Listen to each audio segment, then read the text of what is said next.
Impact segment tonight, we have three interesting topics from political analyst Karl Rove. Congress looking at oil speculators, the New York Times outing a CIA agent, and the Obama-McCain polls.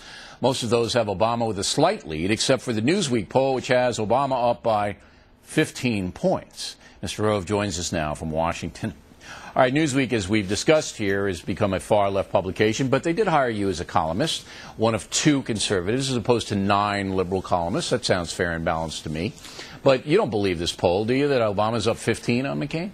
No, I don't. That's what we call an outlier or an outrider. If you look at it, the other polls show anything from 1 to 6 or 7 points. My suspicion is he's up 3 or 4 or 5 points today. Okay, why would Newsweek put out a bogus poll?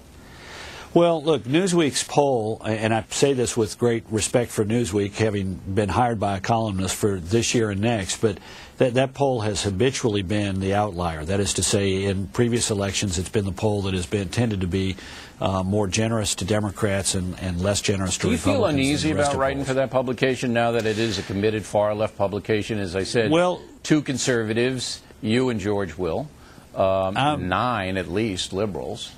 Well, I like having an opportunity to voice an opinion and give some analysis, and I know I'm among people who don't necessarily think like I do, and I welcome the opportunity to try and educate them straight.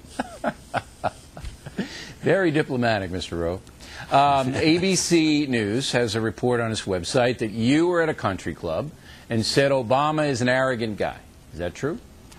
Well, I wasn't at a country club. I was at the National Republican, the Capitol Hill Club, which is the Republican club on Capitol Hill. Look, I'm not going to get into what I said in an off-the-record event, but I will say, yes, I do think Barack Obama is arrogant. And I think we saw examples of that last week, at least 3 or 4 examples of it. We saw it when he, earlier on, he'd made a big thing about he wanted to strengthen the public financing system. He said absolutely he would take taxpayer dollars in the general election if the Republican agreed to take taxpayer dollars and abide by the $85 million spending limit. And then, that was when he didn't think he could raise money. Now that he knows that he can raise money, he's decided the rules shouldn't apply, and he reversed course on Thursday and said... Don't most politicians flip-flop on certain issues?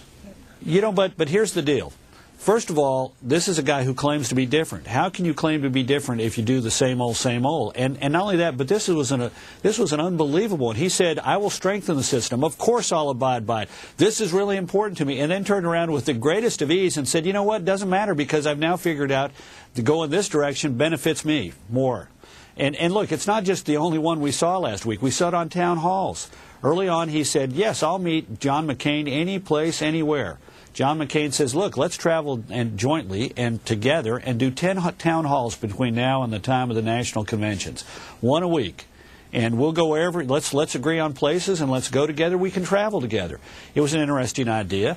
And suddenly Mr. Anywhere, Anytime became he offered up 2. He said, let's do one on the 4th of July, on the night of the 4th of July, when every ambulatory American is going to be eating a hot dog or watching fireworks, and the other one in August. And when McCain said, look, let's have a serious discussion about having more than that, his answer was, take it or leave it. That's the quote. So I can put down in my book that Karl Rove thinks Barack Obama is an arrogant guy.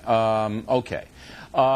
Speculators. You and I shot it out last week on speculators. I said that they're not good for the country. You kind of defended them a little bit. Now Congress is going after them. Obama's going after them. McCain's going to have to go after them. OPEC is going after them. Everybody but you are going after the oil speculators, Mr. Well, remember, OPEC wants everybody to be focused on the speculators because OPEC and the people who are opposed to speculators share something in common, which is they don't want to drill more. OPEC likes having the blame put on the speculators, sure, I agree with rather than OPEC being a cartel limiting production. Absolutely. I think that's absolutely true. But I do think the speculators have run wild. The stats show that the investment has gone up 10,000%. and that they can do a lot of damage very quickly manipulating the market. I think Congress has to provide some oversight on this. Do you not?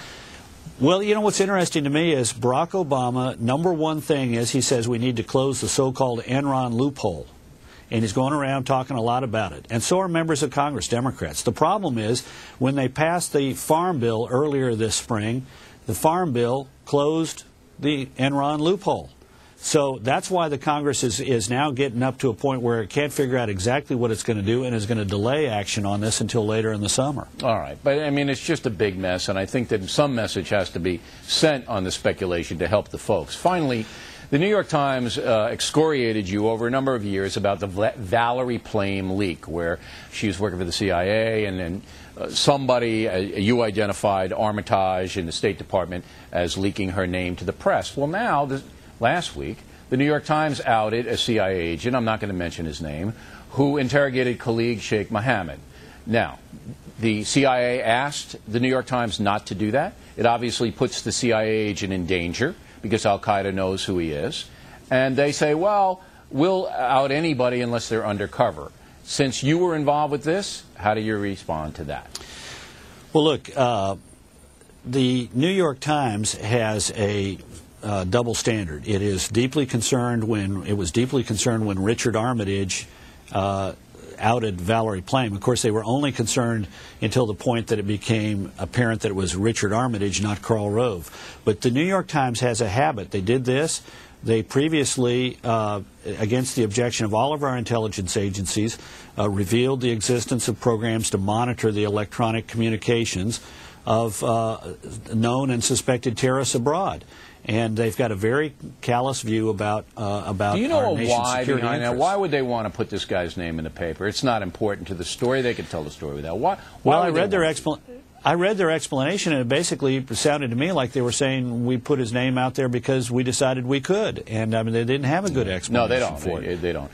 You know, I wish I could read minds. Again, I know what Imus thinks, and then I know what the New York Times thinks. But to me, you put the man in danger for no good reason. And after the Valerie Plame stuff, where they just went crazy on it, and it's the same kind of deal, you don't want to put any of our intelligence people, whether it's Ms. Plame or anybody else, in danger. And they do this. They do exactly the opposite. Look, they put our country at risk when they revealed the details of a program that had saved America from attacks. But see, they think that you put our country at risk, Mr. Rove. You see, that's where they're coming from.